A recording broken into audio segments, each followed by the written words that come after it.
பச்சரிசி மாவிதிச்சி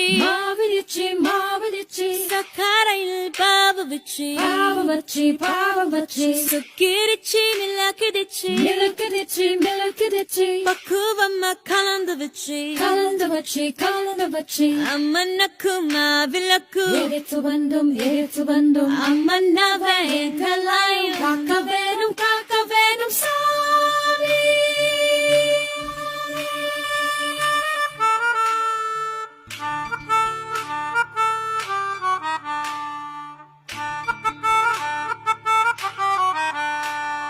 மதுரமரி குழந்து வாசம் ஏராசாத்தி உன்னுடைய நேசம். மதுரமரி குழந்து வாசம் ஏராசாத்தி உன்னுடைய நேசம். மானோட பார்வ மீனோட